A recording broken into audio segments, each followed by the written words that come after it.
Hello friend, आप सभी का स्वागत है आर के क्लासेस चैनल पर। आज की इस वीडियो में हम निबंध के बारे में बात करेंगे। निबंध की परिभाषा, उसके प्रकार, उद्देश्य, इन सब के बारे में बात करेंगे। यही क्वेश्चन घुमा के भी पूछा जा सकता है कि निबंध के विविध रूपों को संक्षिप्त में वर्णन करें। तो चलिए वीडियो शुरू करते हैं। निबंध लेखन जो है वो हिंदी साहित्य का स्वतंत्र विधान न होकर रचना का ही अंग कहा जा सकता है। देखिए, जो निबंध लिखना है ना, वो हिंदी साहित्य का स्वतंत्र विधान न होकर रचना का अंग कहा जाता है। तो रचना के अंदर ही आता है निबंध। इसके अंदर आएगा रचना के अंदर, और इसका जो क्षेत्र है वो बहुत व्यापक है। अधिकांश विद्वान रचना शिक्षण के अंतर्गत निबंध शिक्षण की बात करते हैं। जो निबंध है दो शब्दों से मिलकर बना है, नि प्लस बंध। इसका मतलब होता है भली प्रकार से या अच्छी तरह से बंधा हुआ। अंग्रेजी में इसको कंपोजिशन कहते हैं। निबंध हिंदी भाषा शिक्षण का महत्वपूर्ण अंग है। निबंध के लिए परीक्षा में अनेक विषय दिए जाते हैं। विद्यार्थियों को केवल उसी विषय का चयन करना चाहिए जिसके बारे में उसको ज्ञान हो। यदि निबंध की परिभाषा की बात करें तो निबंध के बारे में कहा जा सकता है कि निबंध गद्य साहित्य की वह विधा है जिसमें सहज एवं सरल भाषा में भाव, विचारों, इनकी अभिव्यक्ति क्रम के अनुसार होती है, क्रमानुसार की जाती है। अब बात करते हैं निबंध की परिभाषा की। अब डॉक्टर माया मिश्रा क्या कहते हैं निबंध के बारे में? निबंध रचना के रूप में सार्थक, सशक्त एवं कलात्मक भाषा में सजी हुई वह अभिव्यक्ति है जिसके द्वारा व्यक्ति निर्धारित उद्देश्यों को अपने समक्ष रखे विचारों को सुव्यवस्थित ढंग से कलमबंद करता है। तो इन्होंने निबंध के बारे में क्या बताया है कि निबंध रचना का मतलब रचना के रूप में सार्थक, सशक्त, कलात्मक भाषा में सजी हुई वह अभिव्यक्ति है जिसके द्वारा व्यक्ति निर्धारित उद्देश्यों को अपने समक्ष रखकर अपने विचारों को सुव्यवस्थित ढंग से कलमबद्ध करता है।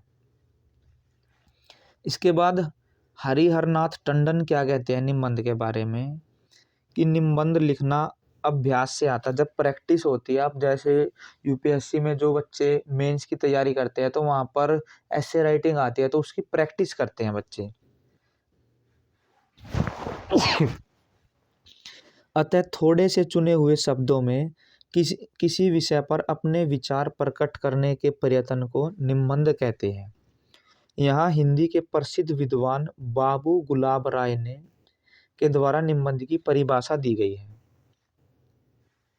तो ये परिभाषा क्या है कि निबंध उस गद्य रचना को कहते हैं जिसमें एक सीमित आकार के भीतर किसी विषय का वर्णन या प्रतिपादन विशेष निजीपन, स्वच्छता तथा आवश्यक संगीत और संबंधता के साथ किया गया हो। अब बात करते हैं निबंध के टाइप्स कितने होते हैं, कंपोजिशन के टाइप्स या निबंध के प्रकार। निबंध अनेक प्रकार के हो सकते हैं जिनका वर्णन इस प्रकार से। पहला है कथात्मक निबंध। यह निबंध का बड़ा सहज और सरल रूप है। विद्यार्थी किसी जानी हुई वस्तु को आधार बनाकर निबंध लिखता है।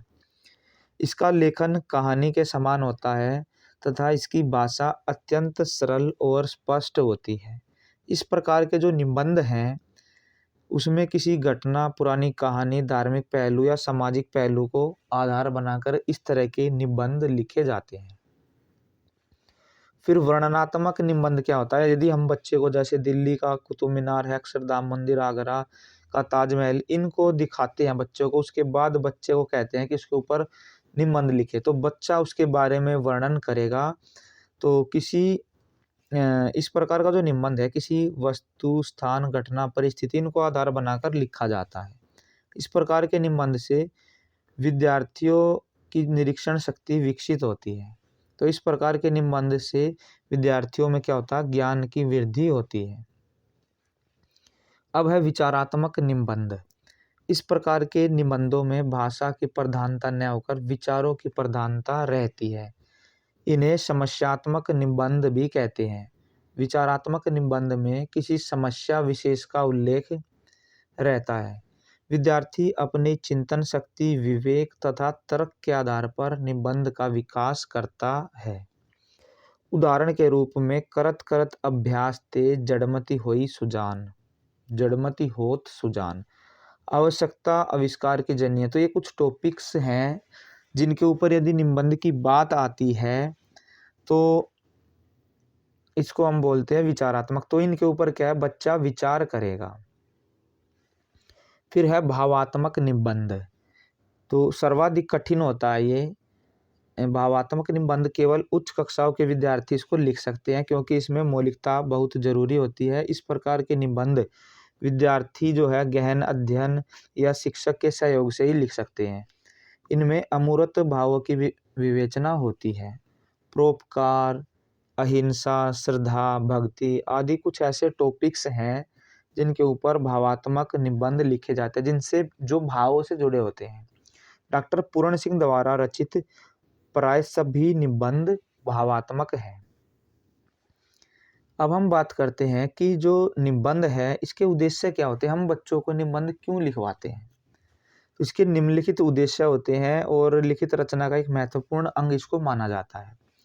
सबसे पहले विद्यार्थियों को अपने भावों, विचारों, किसी घटना को देखने के बाद मन की प्रतिक्रिया को स्पष्ट तथा प्रभावशाली ढंग से अभिव्यक्त करने में सक्षम बनाना। दूसरा है विद्यार्थी के अंदर मौलिक चिंतन, मनन, निरीक्षण आदि करने की भावना का विकास करना। विद्यार्थी के शब्द भंडार, सूक्ति भंडार, मुहावरे, लोकोक्तियां इनमें वृद्धि करना। लेखन के प्रति रुचि पैदा करना, निरीक्षण शक्ति का विकास करना, निबंध की विविध शैलियों से परिचित कराना, कल्पना शक्ति का विकास करना, भाव प्रकट करने के लिए उचित सार्थक शब्दों का प्रयोग करने में बच्चे को सक्षम बनाना, भावानुकूल, प्रसंगानुकूल भाषा का प्रयोग करने में सक्षम बनाना, ज्ञान अर्जन के लिए प्रेरित करना। विद्यार्थियों को अपने भावों, विचारों तथा लिखते समय वाक्यों को सुगठित करके प्रस्तुत करने में सक्षम बनाना। तो इस वीडियो में हमने निबंध के बारे में बात की है। निबंध क्या होता है, क्या निबंध की परिभाषा होती है, कितने प्रकार के निबंध होते हैं, हम निबंध बच्चे को क्यों सिखाए जाते हैं, इन सब के बारे में हमने बात की है। तो उम्मीद करते हैं आपको ये वीडियो पसंद आई होगी। यदि ये वीडियो आपको पसंद आई हो तो इस वीडियो को लाइक करें, शेयर करें और कमेंट बॉक्स में अपने कमेंट जरूर डालिए।